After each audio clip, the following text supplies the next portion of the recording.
গহপুৰত কেন্দ্ৰীয়ভাৱে মেডাম মেফিৰ আয়োজন কৰা হৈছে কমলা পথাৰৰ প্ৰাংগণত। ইতিমধ্যে বিভিন্ন ঠাইৰ পৰা আজি প্ৰথম দিনটোত দিহানামৰ পৰিৱেশনৰ কাৰণে বিভিন্ন ঠাইৰ পৰা আই মাতৃসকল আহিছে। আমি RKJ লাইভৰ দৰ্শকসকলক ইয়াৰ কিছু পৰিৱেশ দেখুৱাইছোঁ, দিহানামৰ কিছু দৃশ্যাংশ দেখুৱাইছোঁ। নমস্কাৰ, মই প্ৰণৱজ্যোতি শইকীয়া। আমাৰ সৈতে উদ্যোক্তাসকল আছে, তেওঁলোকৰ সৈতে আমি মন্তব্য ল'বলৈ প্ৰয়াস কৰিম। আমি আপোনালোকক কিছু দৃশ্যাংশ দেখুৱাইছোঁ। মিলন ক্ষেত্ৰত যি দিহানাম প্ৰতিযোগিতাৰ ব্যৱস্থা কৰা হৈছে, অৰ্থাৎ দ্বিতীয় বৈকুণ্ঠলৈ পৰিণত হোৱা এই অনুষ্ঠানভাগিত আমাক সঞ্চালকৰ দৰে এটা গভীৰ দায়িত্ব অৰ্পণ কৰি আমাক যি পৰিচালনাৰ দায়িত্ব দিলে, আমি নথৈ সুখী হৈ গুণী জ্ঞানী ব্যক্তিৰ যি ইয়াত সমাৱেশ ঘটিছে, দেখা পোৱা গৈছে যে সকলোৱে একত্ৰিত হৈ বৈকুণ্ঠপুৰী সৃষ্টি কৰিছে। আমি সময়মতে কাৰ্যসূচীসমূহ পৰিচালনা হ'ব বুলি আমি আশা ৰাখিছোঁ আৰু আপোনাসৱৰ সহায় সহযোগিতা কামনা কৰি আমি এই অনুষ্ঠান ভাগ চলাই নিবলৈ আগবাঢ়িছোঁ। জনাব স্বপ্না গগৈ আমাৰ সমিতি সাধী জনাব আৰু লগতে মঞ্চৰ উদ্বোধন কৰিবৰ বাবে মই মাইক্ৰফোনটো আগবঢ়াই দিছোঁ। বয়োজ্যেষ্ঠসকলে কয়, এই বোপাই এই কামটো ঠিককৈ কৰি দে, দিহা লগাই কামটো কৰচোন। এতিয়া সেই দিহা লগাই কামটো কৰাটো অৰ্থটো আমি আচলতে আবিধানিক অৰ্থ বুজি নাপাওঁ। দিহা মানে প্ৰণালীবদ্ধভাৱে যিকোনো এটা কাম কৰিবলৈ যিটো পৰামৰ্শ দিয়া হয়, সেইটোৱে হ'ল দিহা। গতিকে দিহা নামৰ অৰ্থটো হ'ল প্ৰণালীবদ্ধভাৱে প্ৰভু কৃষ্ণৰ নাম গুণ কীৰ্তন কৰাৰ যিটো নীতি, যিটো আহিলা, তাকে কোৱা হয় দিহানাম। বৰুৱাই লিগিৰা এজন বৰ ভাল বিচাৰ কৰি খোৱা মানুহ। আমি লিগিৰাক বহুত ঠাইত লগ পাইছোঁ। ৰয়েল গ্ল'বেল ইংলিছত টিচাৰ কৰে অৰ্চনা বৰা আছে ইয়াতে। তেখেতলোকে হয়তো দুআষাৰ ক'ব।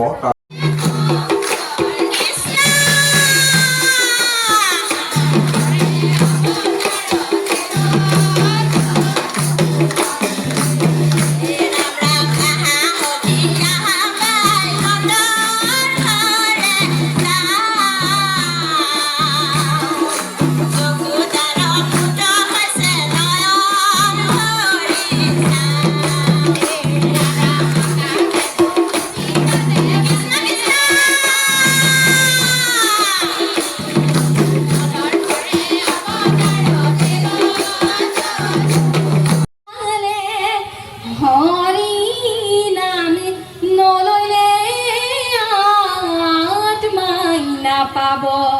পাৰ হে বৈষ্ণৱ হব লোৱা হবে হৰি নাম হে বৈষ্ণৱ হবে লোৱা হবে।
সুদৰ্শন চক্ৰ লৈলা প্ৰভু নাৰায়ণ সুদৰ্শন চক্ৰ লৈলা গ্ৰাহকতি গজেন্দ্ৰ উদ্ধাৰক লীলা প্ৰভু নাৰায়ণ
গৰাকী ব্যক্তি আমাৰ অল আছাম টাই আহোম কমিউনিটিৰ যিটো মানে সমিতি আছে সেই অট'নমাছ কাউন্সিলৰ এওঁ আমাৰ ইয়াৰ মেম্বাৰ গুৱাহাটীত থাকে লগতে এগৰাকী সু গায়িকা সু অভিনেত্ৰী সকলো দিশতে আছে বিভিন্ন চিৰিয়েলত আছে টিভি বিভিন্ন ধৰণৰ গান গায় ইয়াতে মানে লণ্ডন আমেৰিকাতো টাই ভাষাত গৈ এয়া আমাৰ পূৰ্বাঞ্চল টাই সাহিত্য সভাৰ বিশ্বনাথ জিলা সমিতিৰ সভানেত্ৰী নিভা গগৈ ডাঙৰীয়াই তেখেতক এখন চেলেঞ্জ চালেৰে অভিনন্দন জনালে আৰু আমি এইকণতে এটা কথা ক'ব বিচাৰিছোঁ যাতে আমাৰ এই অনুষ্ঠান প্ৰতিৰ অকল মৰম ৰাখি আমাৰ নিভা বাইদেৱে আমাৰ লগতে আমাৰ উদযাপন সমিতিৰ তৰফৰ পৰা আমাৰ সাংস্কৃতিক সম্পাদিকা শ্ৰীমতী জ্যোতি লাহনে এখন গামোচাৰে তেখেতক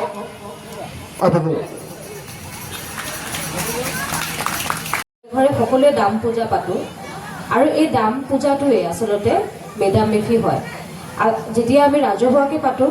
তাকেই আমি মেডাম মেফি বুলি ক'ব পাৰে তাৰ কাৰণে চেষ্টা চলাম আৰু আপোনালোকৰ যদি অঞ্চলত এনেধৰণৰ পুৰণি কীৰ্তিচিহ্ন আছে মৈদাম আছে সেইখিনিৰ কথা আমাক অৱগত কৰিব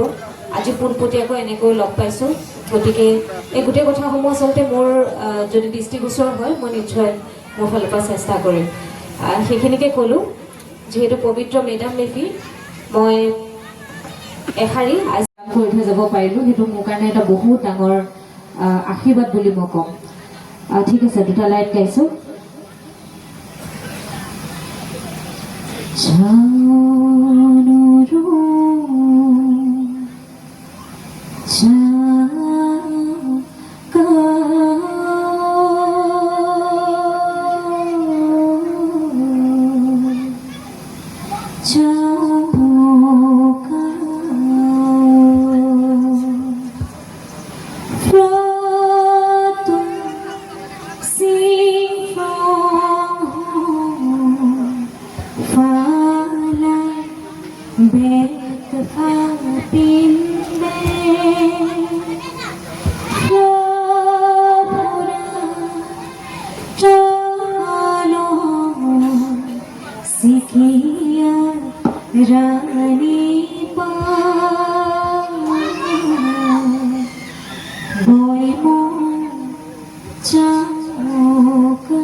I sang sing mo sing fra mo sing fra chau kai chau kai chau kai chau kai chau kai chau kai chau kai chau kai po cao chau lung so ca pha ma ca mong non sum kha mo po cao chau lung so ca pha ma ca mong non sum kha mo ao ma sum pha rok sen mo rok sin mong non sum kha mo rok sin mong non sum kha mo fra to sing from home for I bet pha pin bet fra pura chalo sikhiya rani pan bohi mo chau kai chau kai chau kai chau kai chau kai chau kai chau kai chau kai আমি আমাক ভালুকসকলক পুজিবৰ বাবে আমাক এখন উপাসনাস্থলী তেখেতে দান দি আছে ধন্যবাদ লগতে ময়ো এষাৰ মানাহলে ক'ব বিচাৰিছোঁ বৰ্তমান নতুনকৈ হৈছোঁ পূৰ্বাঞ্চল সাহিত্য সভাৰ সভাখন চলাবলৈ যথেষ্টখিনি শিকিবলগীয়া হৈছে আৰু আমাৰ গাঁওখন ককিলাগুৰি তাতে আমি যাৰ যোগেৰে মই এই কথাখিনি আমাৰ পৰিষদলৈ লৈ যাম আৰু নিশ্চয়কৈ যেতিয়া মই এটা কথা ৰাখিম নিশ্চয়কৈ পৰিষদে তাত অনুমতি দিব যিহেতু আমাৰ সকলোৰে এটা উপাসনাস্থলী লাগে সকলোকে আৰু আমাৰ বীৰ পুৰুষসকলৰ এটা চানেকি লাগে গতিকে এইখিনি কথাত মোৰো অনুভৱ যে পৰিষদে কেতিয়াও নাকচ নকৰে তেওঁলোকে নিশ্চয়কৈ দিব কিছুদিন আগতে মাঘেৰ ৰৌমাৰী অঞ্চলতো এটি চাউচেনেনৰ কথা আয়োজন কৰা দিহানাম প্ৰতিযোগিতাৰ ফলাফল প্ৰথম স্থান অধিকাৰ কৰিছে প্ৰেৰণা দল টঙনা গাঁও দ্বিতীয় স্থান অধিকাৰ কৰিছে মধ্য বৰিগাঁও দল পূবতলীয়া আৰু তৃতীয় স্থান অধিকাৰ কৰিছে যুটীয়াভাৱে দিয়া হৈছে কমলা পথাৰ দল কমলা পথাৰ এইখন গাঁৱৰে পাৰিজাত দিহানাম দল কলাবাৰী মেডাম মেফিৰ মুখ্য অতিথিৰ আচলতে দায়িত্বত আছিল জ্যোতিমালা বুঢ়াগোহাঁই বাইদেউ তেখেত আজিৰ দিনটোত উপস্থিত হৈছে গতিকে বাইদেউ আমাৰ সৈতে আছে বাইদেউ যিহেতু আপুনি গহপুৰলৈ আহিছে আৰু ইয়াত কেন্দ্ৰীয়ভাৱে মেডাম মেফিৰ আয়োজন কৰিছে বিভিন্ন ঠাইৰ পৰা আচলতে ৰাইজৰ সমাগম হৈছে আজি আপুনি আহিলে কেনেকুৱা দেখিলে বা মেডাম মেফিৰ অনুষ্ঠানটো যে গহপুৰত পাতিছে কেনেকুৱা পাইছে বা এই অনুষ্ঠানটো সন্দৰ্ভত সমগ্ৰ অসমবাসী ৰাইজৰ কাৰণে আপোনাৰ ফালৰ পৰা কি বাৰ্তা দিব বিচাৰিব হয় আচলতে এই অঞ্চলত এবাৰ পোনপ্ৰথমবাৰৰ কাৰণে মেডাম মেফি অনুষ্ঠিত কৰা হৈছে বুলি মই জানিবলৈ পাইছোঁ খুব ভাল লাগিছে আচলতে আমি বিভিন্ন আমাৰ বিশ্বনাথৰ বিভিন্ন সমষ্টিৰ বিভিন্ন অঞ্চলত আমি মেডাম মেফি পাতা দেখোঁ প্ৰতি বছৰে উদযাপন কৰা হয় আৰু এইটো পবিত্ৰ উৎসৱ আচলতে আমি যেনেকৈ ঘৰত দামফি পাতোঁ আচলতে আমি পূজা বুলি নকওঁ সেইটোক আমি আচলতে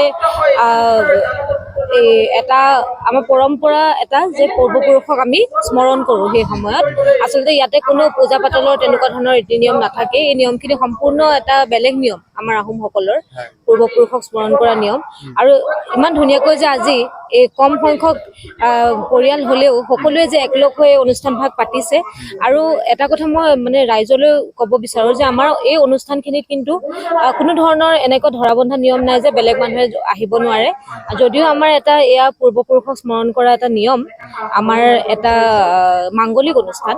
তথাপিও ইয়াত সকলো জাতি ধৰ্ম নিৰ্বিশেষে সকলো লোক আহিব পাৰে সকলো আহিব পাৰিব যিহেতু চাউলুং চুকাফাই বৰ অসম গঢ়াৰ উদ্দেশ্যে এই ধৰণৰ অসমীয়া সমাজখনকে এটা বৃহত্তৰ অসমীয়া সমাজ গঢ়ি থৈ গৈছে গতিকে সকলোৱে যাতে আহে মই অনুৰোধ জনাইছোঁ আজি মই এদিন আগতীয়াকৈ আহিবলগীয়া হ'ল কিছু ব্যস্ততাৰ বাবে আপোনালোকক সকলোকে আমন্ত্ৰণ জনাইছোঁ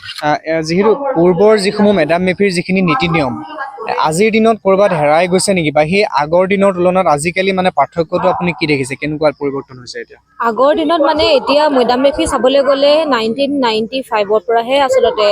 এনেধৰণে পাতা হৈছে মাজতে আমাৰ যদিও আগতে চাফাসকলে পাতিছিলে কিন্তু মাজতে এটা ডাঙৰ গেপ হৈ গৈছিলে গতিকে